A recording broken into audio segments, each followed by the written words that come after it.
Assalamu alaikum, Кыргыз эли. Ушу биздин кайрылуубуздун себеби кеченки алдыда болуп өткөн оюн тууралуу болуп атат.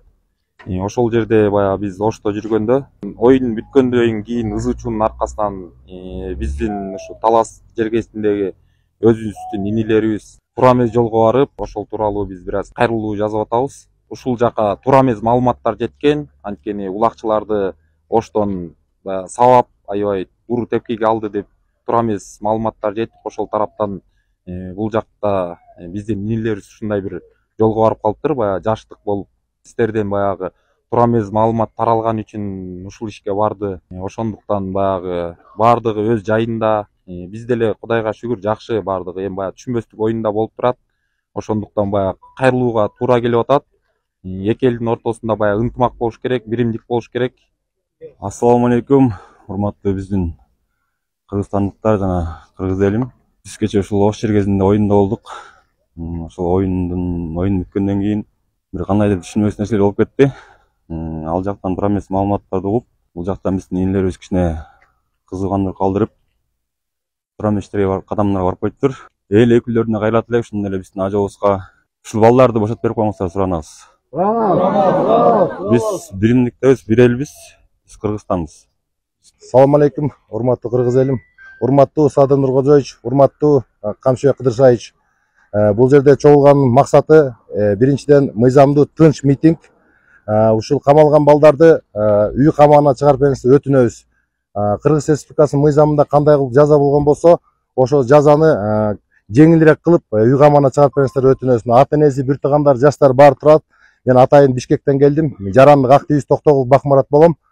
Сиздерден көптөн көп өтүнүш ошол. Урматтуу кыргыз элим, урматтуу президенти Садыр Нуркожоевич жана Камшыбек Кыдыршаевич, сиздерден жалпы кыргыз элинен кечирим сурайбыз. Ушул көкбөрү оюнун көрүп атканда интернетке туура эмес маалыматтар тарап кеткен үчүн жаш эле балдар интернеттен көрүп туура эмес маалымат алышып, баягы кызуугандылыкка алдырып, жаштык кылып коюшту булар. Жаштык кылып, ошол туура эмес ишке барып коюшту да, ошо бейбаштык кылып коюшту. Биз ушу жалпы кыргыз элинен, жалпы эле Оштогу жалпы туугандардан баарынан кечирим сурайбыз. Ата энелер баш ийип кечирим сурайбыз. Жаш эле балдарыбыз. Биз ушу балдарыбыздын кийинки тагдырын ойлоп, кечирим сурап, балдарыбызды кой берип коюңарды суранабыз. Акыйкат. Биздин балдардан тентектик кетиптир. Эми жаштар деген жаштар экен, кээ бир убактарда кетирет. Биз жанагы жабыртып аткан адамдарга чын жүрөктөн кечирим сурайбыз. Бүт балдарыбыздын атынан, өзүбүздүн атыбыздан, аталардын атынан баарына кечирим сурайбыз. Биздики туура деп эч кимибиз айта албайбыз. Мыйзам чегинде, бирок колдон келишинче мындай жумшагыраак карап койсоңор деген тилек менен кайрылып атабыз. Эми тиги коогалаң баардык жаштарды бир аз козгоп койду да, ошонун аягында биз дагы убактысында ошолорду чара көрө албай калыптырбыз. Аларды токтоткула деп айта турган кишилер байкабай калдык да. Айда жаштар өздөрүнүн ою менен чыгып кетиптир. Эми бизде да күнөө көп, аксакалдар ушундарды байкабай калыптырбыз. Биздин балдардын кылгандарын үчүн баарыбыз жооптубуз. Кечирим сурайбыз. Ассаламу алейкум, кыргыз элим. Биздин кечеги 31-нде болгон Ошто болгон оюндан кийин азыркы учурда 5 балабыз, жаштарыбыз камалып отурат. Анын дагы себеби ошол жердеги оюндан кийинки балдар кызыгандыкка алдырып коюшуптур. Бүгүнкү күндө биздин суранарыбыз ошол балдарды баягы күнөөлөрүн алып жатат өздөрүнүн. Жок дегенде үй камагына чыгарып бериңиздер суранат элек. Бул жерде баарынын ата энеси, бир туугандары, ошондой эле Көктөкөй айылы Таластын канча деген жеринен чогулуп турабыз. Бул ошол балдарыбызды үй камагына чыгарып бериңиздер суранат элек баарыбыз ушул жерде.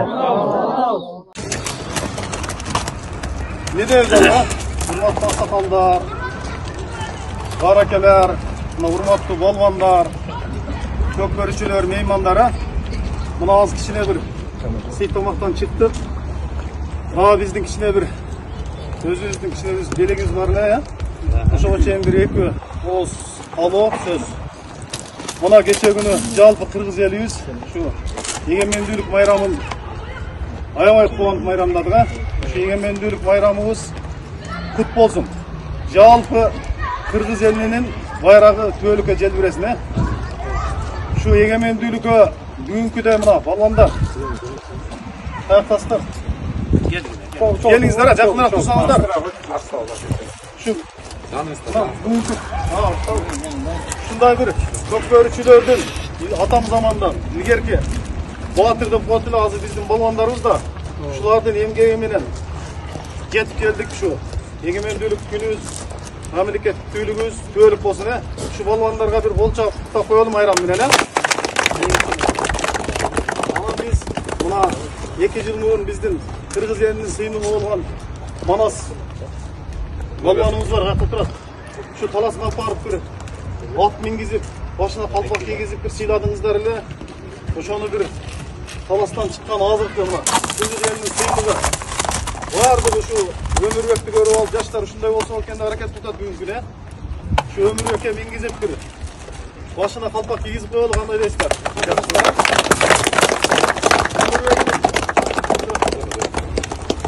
Болсун гана. Биринчи эле кылмайлы, калпак кылай экен деп дейсиздер,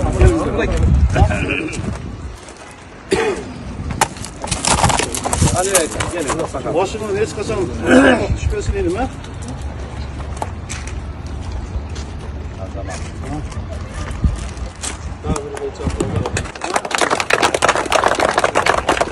Manas'ın atı da Akkulu olgan, Ömürrek'in atı da Akkulu.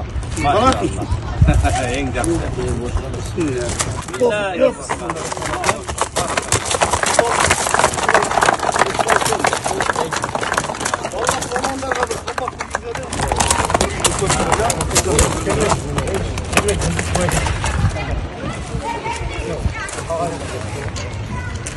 Gel lan. Gel.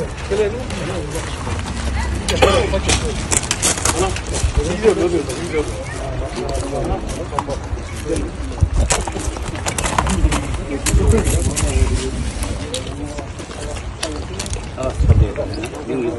Anam, Zaraka, balmanlar yolga çıkıp atat. Özünüzün bir batağınızı veresiz. Ağa çeyin bir.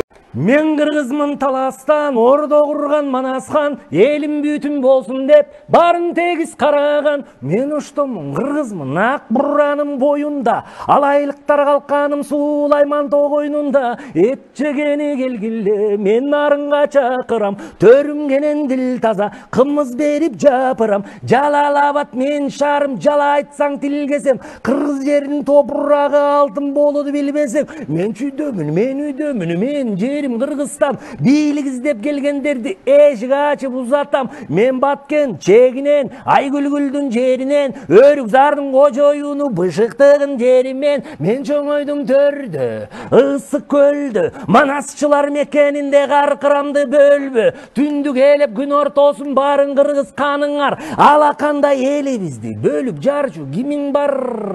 Бөлүнбөйлү кыргыздар. Барекелде.